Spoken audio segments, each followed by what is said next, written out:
require assistance with essential needs such as medicine, food, and housing. These Black Panther veterans championed human rights, fed the hungry, educated the community, and stood as powerful symbols of resistance and resilience. Despite their incredible sacrifices, loving and serving the people did not come with retirement plans or financial security. So, now it's our time to honor their legacy and ensure that they are cared for with the dignity they deserve. You can help by attending and supporting A Night with the Panthers, Saturday, February 22nd, 6:30 p.m. to 10 p.m. at the Yo, what up?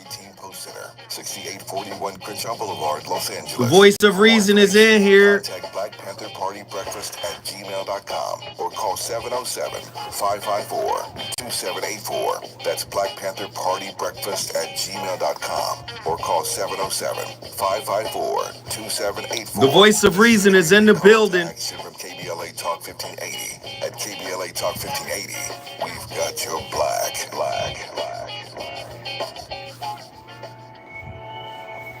Hey, so I'm calling your show, 'cause I need to know. Show me what everybody hit that like button. Let's get it. Okay, hold on a second, Keisha. Just let me ask Ronald exactly what's going on, because it takes two to tango, and I need to hear his side of the story. What up, Mr. Rogish? Hey, get on the phones.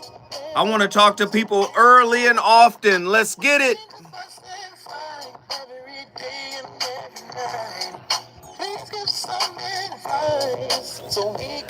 Let's get it.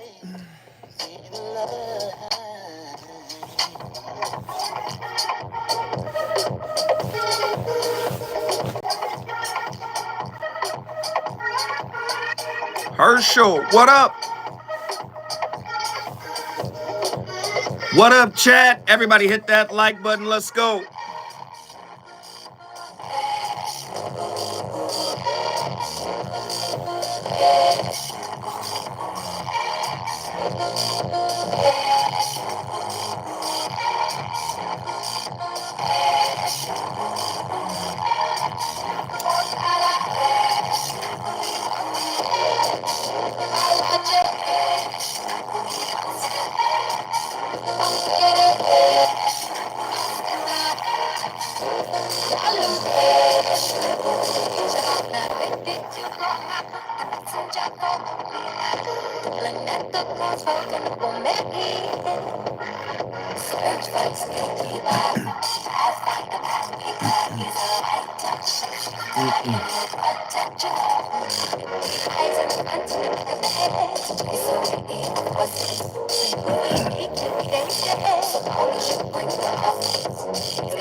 Hi, welcome to my latest YouTube video. Today I'm going to talk about a meme that I made a really long time ago, probably about a year after the first edition of the Human Magnet Syndrome was published, maybe 2014. It was codependents, or SLDs, people who are self-love deficient. They take a handful of breadcrumbs and mistake it for a piece of bread. And that meme was really popular. People liked it, they shared it, they even wrote back and told me how they could use it to simply understand their codependency. And so what I did was I took this metaphor of bread as, a nutritional piece of food, and to use it as an explanation of a relationship that has two partners who share in the distribution of love, respect, caring, and trust, LRCT. Incidentally, in my Human Magnet Syndrome books, the definition of codependency, very simple definition, is a person who gives all of the love, respect, caring, and trust in a relationship, wants it to be reciprocal or mutual, finds out that it is not, and depending on their personality, they either try to equalize it but fail, or they never try to equalize it. And that is as simple as it needs to be because it cuts across all types of codependents or SLDs, all the personality types, all the differences. No matter if you're what I call an active codependent, a cerebral codependent, an anorexic codependent, or the other personality types, all are involved in relationships in which they give all, or if not most, of the LRCT, love, respect, caring, and trust. They want it or hope that it will be returned. It's not in this day. So I use LRCT as bread. In a healthy relationship, LRCT, or a piece of delicious, yummy bread, is given as much as it's taken. And no one counts or keeps track of it because it's done naturally, because of someone's affection and love, because of someone's shared values, because of mental health, a shared connection of two mentally healthy people. But the sad reality is SLDs, people with self-love deficit disorder, or as the world knows as codependents, they never experienced a relationship in which there was this mutual exchange of bread. And of course, if you are listening on my podcast, you missed my air quotes. The problem with SLDs is that they don't even think of a piece of bread because a long time ago, all the way back in their childhood, they were fed crumbs. They were fed pieces of bread that was very inconsistently given to them. They were hungry all the time. And when there were breadcrumbs or pieces of bread, that is what they thought of, and that's what they came to understand as someone giving them nurturing, sustenance, support, caring, love, respect. And if you get used to it as a child and learn to adapt to times in which you get those little pieces of bread or the breadcrumbs, and that is good, that makes you happy, then you come to believe, well, that's the norm. I don't know much about diets, but the one thing that I know... Ooh, Lord. Ross Rossenberg. It's a Monday. He came for everybody's head. I'm not mad at Ross. I love his book, The Human Magnet Syndrome, Why Hurt People Hurt People. I think it's an amazing book. I'm always pushing it. I'm always telling people to read it and check it out. It's quite amazing. And it's a book that also centers on this concept that Krishnamurti was speaking about way back in the 20s. The concept of relationship as a mirror.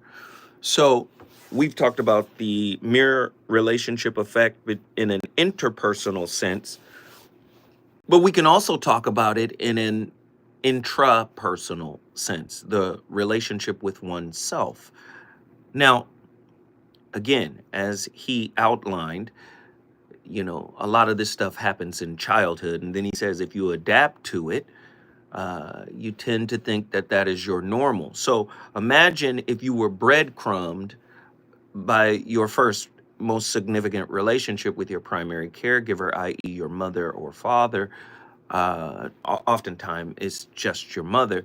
Imagine if she emotionally breadcrumbed you and you heard his acronym: love, kindness, care, respect. You heard the acronym that he used there. Imagine if that was breadcrumbed to you. You learn to survive off of nothing, basically, right? So think about your intrapersonal relationship with self. That's your primary caregiver. You grow up in the world with the idea that, oh, that is the person I'm supposed to love. That is the person who loved me. Oftentimes you are conflicted by, the type of love you got. It's almost impossible to not compare when you start to go out into the world, when you start to go to school, you start to meet your friends, parents. So tonight's topic is going to delve into this, man. This, and again, the attachment style comes into play as well. And that happens in early childhood as well. So think about it. You had a parent that was inconsistent, so maybe you developed anxious preoccupied. You got a worthiness wound. Look at the mirror of relationship in uh, attachment theory. For somebody with a worthiness wound, they want closeness, they want approval, they want connection, but internally, they're disconnected. They're avoidant internally. Listen to what I'm saying. You hear me say, oh, you get who you are. The anxious, preoccupied person is avoidant internally, meaning they're not taking care of themselves because they think the value is going to come from someone giving them what they didn't get in childhood. So internally, avoidant, right? That's your anxious, preoccupied. They don't want to see it. They don't want to deal with it. They just know at some point somebody's going to show up and give them what they didn't get. Oh, conversely,